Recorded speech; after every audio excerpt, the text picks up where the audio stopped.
Mes amis béliers, bonjour et bienvenue sur la chaîne Tarot à merveille. Pour votre tirage général, ceux qui me découvrent, soyez les bienvenus. Vous n'êtes pas prêts, je le sais, vous le savez. Cette phrase ne devrait pas vous blesser, elle devrait vous rassurer. Parce que si vous étiez prêt, si tout en vous était parfaitement aligné, parfaitement calibré, parfaitement préparé pour ce qui arrive, alors ce ne serait pas quelque chose d'énorme. Ce serait quelque chose de prévisible, d'attendu, de banal. Et ce qui se prépare pour vous n'a rien de banal. Les choses véritablement transformatrices arrivent toujours quand on n'est pas prêt. C'est leur signature, leur marque de fabrique. Elles ne frappent pas quand le terrain est dégagé et les valises faites. Elles frappent quand vous êtes au milieu de votre routine, les mains pleines d'autre chose, le regard tourné dans la mauvaise direction. Et c'est justement cette absence de préparation qui garantit l'authenticité de votre réponse. Pas de script répété, pas de posture calculée, juste vous, brut, vrai, pris au dépourvu. Je vais vous faire remonter un escalier de 10 marches. À la première marche, vous êtes là où vous êtes maintenant. Pas prêt, un peu perdu, être sceptique.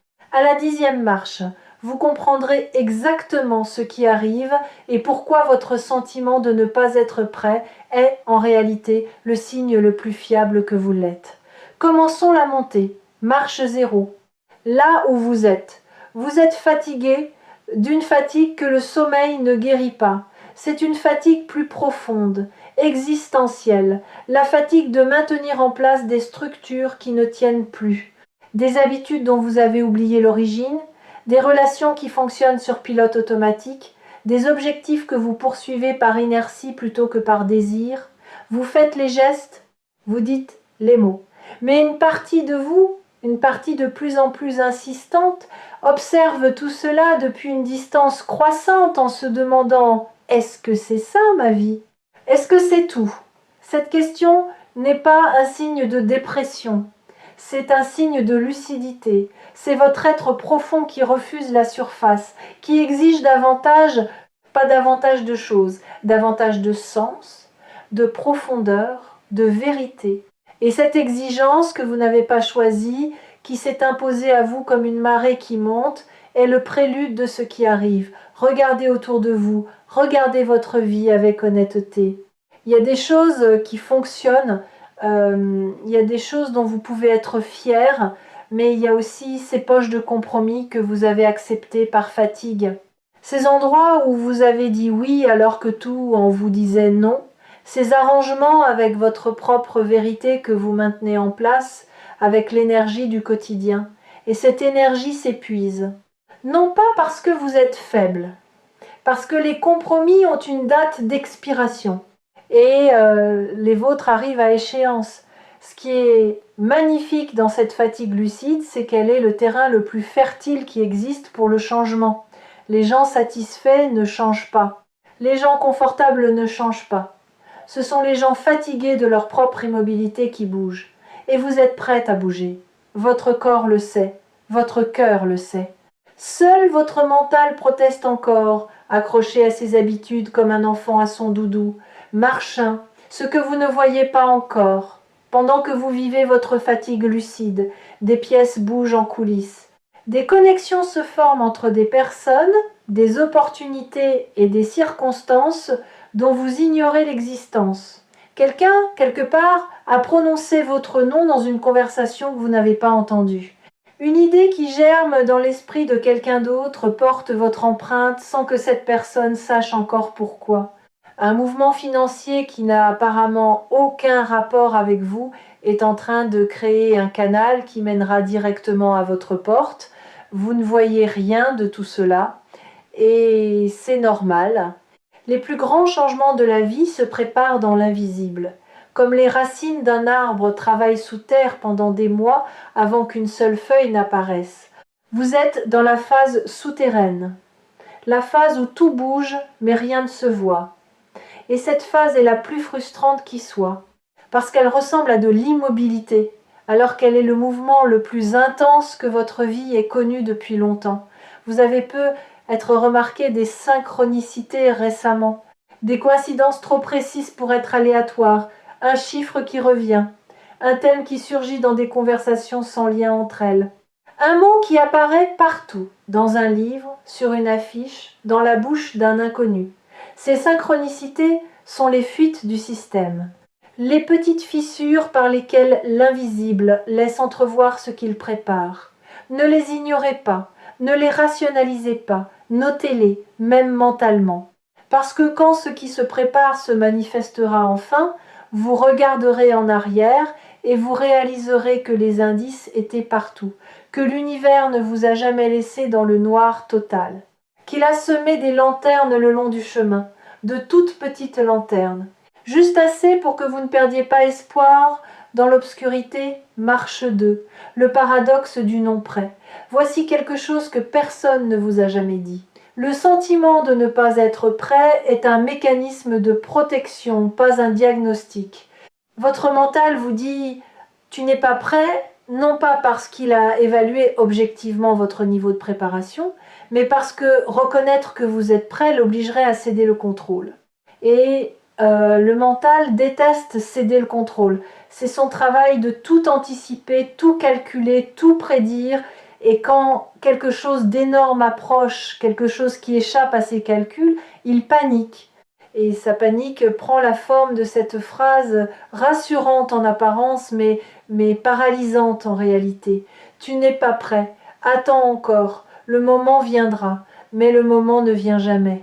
Pas selon les critères du mental, parce que le mental pose des conditions infinies. Quand tu auras assez d'argent, quand tu seras assez confiant, quand les circonstances seront idéales, quand tu auras un plan B, un plan C et un plan D, ces conditions sont des portes qui ouvrent sur d'autres portes qui ouvrent sur d'autres portes.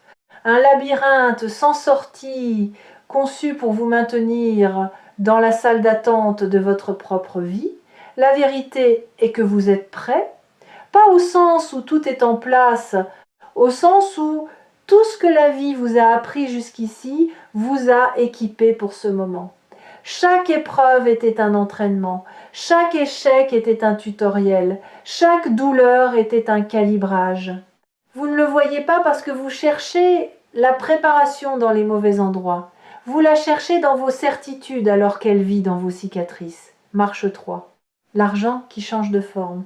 Parlons de ce qui arrive sur le plan financier.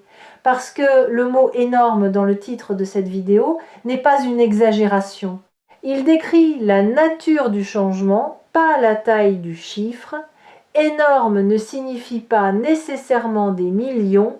Énorme signifie disproportionné par rapport à ce que vous attendiez. Suffisant pour modifier votre trajectoire. Assez pour créer un espace de respiration là où il n'y en avait pas. L'argent qui arrive va prendre une forme que vous n'aviez pas anticipée. Votre mental a une image très précise de comment l'argent est censé venir par le travail, par un employeur, par un échange direct de temps contre rémunération. Mais l'abondance ne respecte pas les modèles mentaux. Elle est créative, inventive. Elle emprunte des chemins que votre imagination n'avait pas cartographiés. Peut-être que cet argent viendra par une résolution inattendue, un vieux dossier qui se débloque, un remboursement oublié qui refait surface, un héritage dont personne ne parlait. Peut-être qu'il viendra par une proposition. Quelqu'un qui reconnaît votre valeur dans un domaine que vous aviez sous-estimé et qui met un chiffre sur ce que vous considériez comme sans prix. Peut-être qu'il viendra par un déclic intérieur. Une idée qui s'illumine soudainement avec une évidence qui vous laisse pantelant et qui, une fois mise en œuvre, génère un flux que vous n'aviez jamais cru possible. Quelle que soit la forme, elle vous surprendra. Et cette surprise sera la preuve que ce qui arrive dépasse votre mental. Parce que ce que le mental peut prévoir, le mental peut aussi limiter. Ce qui vous surprend échappe à cette limitation. Et l'illimité est exactement ce dont votre vie financière a besoin en ce moment. Voici ce que je perçois avec clarté. L'argent qui arrive ne sera pas seulement une somme. ce sera un déclic, le genre de déclic qui change votre rapport à l'argent de manière permanente. Jusqu'ici, votre rapport à l'argent était un rapport de tension. Vous pensiez à l'argent avec le même état d'esprit qu'on pense à un prédateur, avec vigilance, avec méfiance, avec cette hyperconscience anxieuse de sa présence ou de son absence. Après ce déclic, votre rapport sera différent, plus détendu, plus fluide, non pas parce que vous aurez soudain des millions, mais parce que vous aurez expérimenté de manière concrète et incarnée que l'argent peut venir à vous sans que vous ayez à vous épuiser pour l'obtenir, que l'effort n'est pas la seule monnaie d'échange, que parfois la réceptivité produit davantage que l'acharnement. Et ce déclic, une fois vécu, ne peut pas être dé. Il s'installe dans votre système comme une mise à jour irréversible, et chaque interaction financière future sera colorée par cette nouvelle compréhension. Vous négocierez différemment, vous demanderez différemment, vous recevrez différemment, non pas parce que vous aurez appris une technique, parce que vous aurez vécu une expérience qui a réécrit vos règles intérieures. Marche 4. L'appel qui couve. Il y a un appel dans l'air. Pas seulement un appel téléphonique, même si c'est la forme qu'il prendra peut être. Un appel au sens large, un contact. Une manifestation de présence de quelqu'un que vous attendez sans l'admettre. Cette personne traverse un processus parallèle au vôtre. Elle aussi se sent pas prête. Elle aussi hésite. Elle aussi porte un mélange d'envie et de peur qui la maintient dans un état d'oscillation permanente. Mais l'oscillation touche à sa fin, le pendule ralentit. Il s'apprête à se fixer d'un côté, et le côté vers lequel il penche, c'est le vôtre. Ce qui pousse cette personne vers vous n'est pas la nostalgie, c'est la reconnaissance. La reconnaissance tardive, mûrie par l'absence, que ce qu'elle avait avec vous n'existe nulle part ailleurs. Pas parce que vous êtes parfait, parce que la chimie entre vous deux, cette alchimie inexplicable qui transforme l'ordinaire en précieux, ne se reproduit pas sur commande, on ne la fabrique pas, on la trouve, et quand on la trouve et qu'on la perd, on passe le reste du temps à la chercher chez les autres sans jamais la retrouver, jusqu'au jour où l'on comprend qu'elle n'existait que là, avec vous. Cette prise de conscience, cette personne l'a eue récemment, pas comme un coup de tonnerre, comme une aube, lente, graduelle, impossible à ignorer une fois qu'elle a commencé. Elle a comparé, elle a essayé autre chose, elle a tenté de reproduire avec d'autres ce qu'elle avait avec vous. Et chaque tentative a confirmé ce qu'elle ne voulait pas admettre. Vous êtes irremplaçable dans son équation. Pas parce que vous êtes parfait, parce que votre imperfection s'emboîte exactement dans la sienne, parce que vos failles se complètent au lieu de se heurter, parce qu'ensemble vos manques cessent d'être des manques et deviennent des espaces où l'autre peut se déployer. Cette reconnaissance tardive est en train de transformer son hésitation en mouvement. Et le mouvement, une fois lancé, ne s'arrête plus. Il accélère, il se renforce à chaque jour qui passe. Chaque matin où cette personne se réveille, en pensant à vous, ajoute un gramme de poids au plateau de la balance qui penche vers l'action. Et le plateau est presque assez lourd maintenant. Marche 5. Le milieu de l'escalier. Nous sommes à mi-chemin. Arrêtons-nous, respirons et regardons en bas. Voyez le chemin parcouru depuis la marche 0. Vous étiez fatigué, sceptique, pas prêt, et en 5 marches, quelque chose a déjà changé. Pas dans votre vie, dans votre perception. Vous commencez à entrevoir la possibilité que ce qui arrive n'est pas une menace. C'est un cadeau emballé dans du papier que votre mental ne reconnaît pas. Et le fait de ne pas reconnaître l'emballage ne dit rien sur la valeur du contenu. Si cette vidéo vous a trouvé sur Tarot à merveille, c'est que vous êtes exactement au milieu de cette ascension. Ni en bas dans l'ignorance, ni en haut dans la compréhension totale. Au milieu, dans cet espace inconfortable mais fertile où le doute coexiste avec l'espoir, où la peur marche à côté de l'excitation, où vous ne savez pas encore ce qui vous attend, mais vous sentez dans chaque fibre de votre être que c'est réel. Marche 6. Ce que l'énorme exige de vous. Ce qui arrive va exiger quelque chose de vous, pas un sacrifice, pas une épreuve supplémentaire, un lâcher-prise, le lâcher-prise de votre image de vous-même, l'image du survivant, de celui qui se débrouille avec peu, de celui qui n'attend rien pour ne pas être déçu, de celui qui a fait de la modestie une armure et du manque une identité. Cette image vous a servi, elle vous a porté à travers des périodes où porter était tout ce que vous pouviez faire.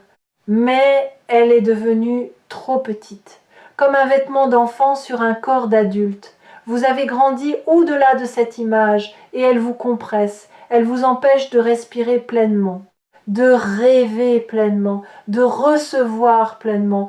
L'énorme exige que vous acceptiez une nouvelle image de vous-même, pas une image grandiose ou prétentieuse, une image juste, qui reflète non pas ce que vous avez été, mais ce que vous êtes devenu.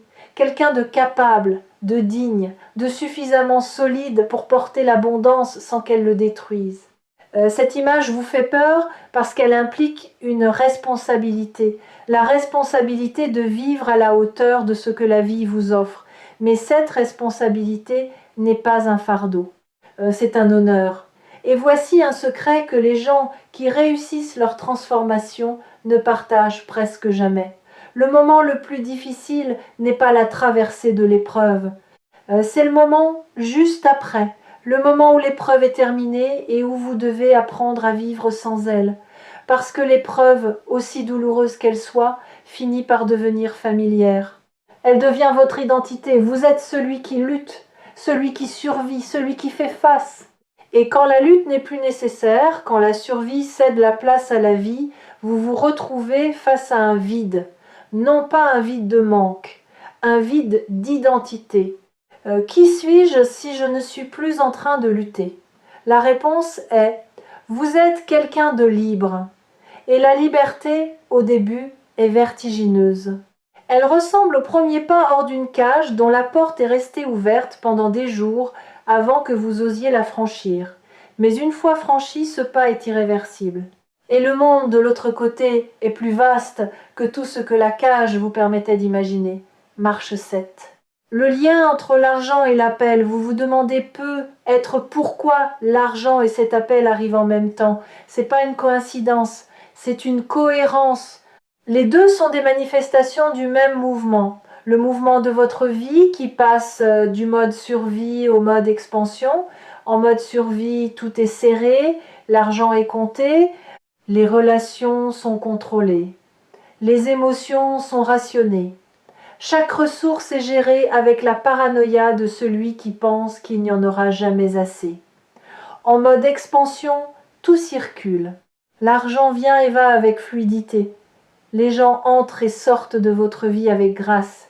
Les émotions sont vécues pleinement, sans la censure du mental qui décrète lesquelles sont autorisées. Vous passez du premier mode au second.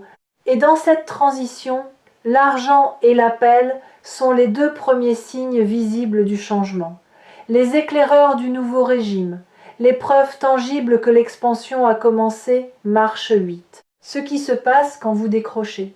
Quand l'appel viendra, quand vous décrocherez, que ce soit un téléphone ou une porte ou un regard, quelque chose d'inattendu va se produire. Le scénario que vous aviez préparé, consciemment ou non, va voler en éclats, parce que ce que cette personne aura à vous dire ne correspond à aucun de vos scripts mentaux, ce ne sera pas une excuse, ce ne sera pas une déclaration, ce ne sera pas une explication de son absence, ce sera plus simple et plus profond que tout cela. Ce sera une question, une vraie question, pas rhétorique, sincère. Et cette question vous laissera sans voix, non pas parce qu'elle est complexe, parce qu'elle est exactement la question que vous vous posez à vous-même depuis des semaines sans oser y répondre. Et dans ce moment de miroir, dans cette collision entre la question de l'autre et votre propre questionnement intérieur, quelque chose va fondre. Une couche de glace dont vous ne soupçonniez même plus l'existence parce qu'elle faisait partie de votre paysage intérieur depuis si longtemps. Et sous cette glace, il y a de l'eau vive, chaude, en mouvement. Cette eau vive, ce sont les émotions que vous avez retenues, les mots que vous n'avez pas prononcés, les tendresses que vous n'avez pas exprimées, les aveux que vous n'avez pas faits, pas à l'autre, à vous-même. Parce que les plus grands aveux ne sont pas ceux qu'on fait aux autres, ce sont ceux qu'on se fait à soi-même. L'aveu que vous vous souciez encore, l'aveu que l'indifférence que vous affichez est un costume, pas une peau. L'aveu que sous le blindage du « j'ai tourné la page », le livre est encore ouvert au même chapitre. Et quand cette glace fondra, quand ces aveux intérieurs remonteront à la surface, vous découvrirez que la vulnérabilité n'est pas la fin de la force, elle est son expression la plus pure. Parce que n'importe qui peut se blinder, mais il faut un courage immense pour rester tendre dans un monde qui récompense la dureté, marche 9, l'avant-dernière. Ici, la vue est presque complète. Vous voyez la marche 0, en bas, minuscule maintenant, et vous voyez la marche 10 au-dessus de vous, si proche que vous pourriez la toucher en levant le bras, et entre les deux le chemin parcouru. La fatigue transformée en lucidité, le scepticisme transformé en ouverture, le sentiment de ne pas être prêt transformé en compréhension que la non-préparation est la forme la plus honnête de la disponibilité, les fidèles de tarot à merveille reconnaîtront ce moment où le puzzle s'assemble non pas parce qu'une pièce manquante a été trouvée, mais parce que le regard a changé. Les pièces étaient toutes là depuis le début, c'est la perspective qui manquait, et cette perspective vous l'avez maintenant. Pas complètement, pas parfaitement, mais suffisamment pour faire le dernier pas. Marche 10, le sommet, vous y êtes. Et voici ce que vous voyez d'ici. Vous voyez que l'énorme qui arrive n'est pas un événement unique, c'est un basculement. Le basculement d'une vie vécue dans la contraction vers une vie vécue dans l'ouverture. L'argent qui vient est le premier signe matériel de cette ouverture. L'appel qui vient est le premier signe relationnel. Mais ce ne sont que les premiers, d'autres suivront, parce que l'ouverture, une fois amorcée, ne s'arrête pas. Elle se propage. Elle contamine chaque domaine de votre existence avec cette même énergie d'expansion. Et vous voyez aussi depuis cette 10e marche que vous n'avez jamais été pas prêt. Que tout ce que vous avez vécu, chaque nuit blanche, chaque doute, chaque moment de solitude, chaque centime compté dans l'angoisse, chaque relation traversée dans la douleur, tout cela n'était pas du temps perdu, c'était des marches que vous gravissiez sans le savoir. Et maintenant que vous êtes en haut, maintenant que la vue est dégagée, vous comprenez que le chemin n'était pas le problème, le chemin était la solution. Chaque pas vous rapprochait de ce sommet, et ce sommet, c'est maintenant. Quelque chose d'énorme arrive, et vous êtes prêt, pas malgré votre sentiment de ne pas l'être, grâce à lui. Parce que ceux qui se sentent prêts sont souvent ceux qui ont cessé de grandir. Et ceux qui se sentent pas prêts sont ceux dont la croissance est encore en cours. La croissance est votre super pouvoir. Elle est la preuve vivante que vous n'avez pas fini d'évoluer, que le meilleur n'est pas derrière vous, qu'il est exactement là où vous vous tenez en ce moment, au sommet d'un escalier que vous ne saviez même pas que vous gravissiez. Et depuis ce sommet, vous voyez une chose que vous ne pouviez pas voir d'en bas. Vous voyez que chaque personne qui vous a blessé vous a rendu plus sage, que chaque centime perdu vous a enseigné la valeur, que chaque porte fermée vous a redirigé vers une porte meilleure, que la vie ne vous a jamais abandonné, qu'elle vous a guidé avec une patience infinie, à travers un labyrinthe dont la sortie était toujours garantie. Vous n'étiez pas perdu, vous étiez en route. Et la route, aussi sinueuse qu'elle ait pu paraître, vous a mené exactement ici, exactement maintenant, exactement à ce moment où l'énorme frappe à la porte. N'oubliez jamais ce moment. Et quand le vertige reviendra, quand la voix du mental murmurera de nouveau que vous n'êtes pas prêt, revenez sur Tarot à merveille, revenez à cet escalier, revenez à ces 10 marches, Et rappelez-vous ce que vous avez vu depuis le sommet, vous êtes prêts, vous l'avez toujours été, et ce qui arrive va enfin vous le prouver. Pas dans un murmure, dans un éclat, l'éclat silencieux de quelqu'un qui comprend enfin que sa vie n'était pas en pause, qu'elle ne l'a jamais été, que chaque seconde de ce qu'il prenait pour de l'attente était en réalité de la construction, et que le bâtiment est terminé, la porte est ouverte. Et de l'autre côté, il y a tout ce que vous n'osiez plus espérer. Entrez, c'est pour vous, ça l'a toujours été. Et le seul billet d'entrée qui ait jamais été requis, c'est le courage d'y croire. Ce courage, vous l'avez, maintenant utilisez-le.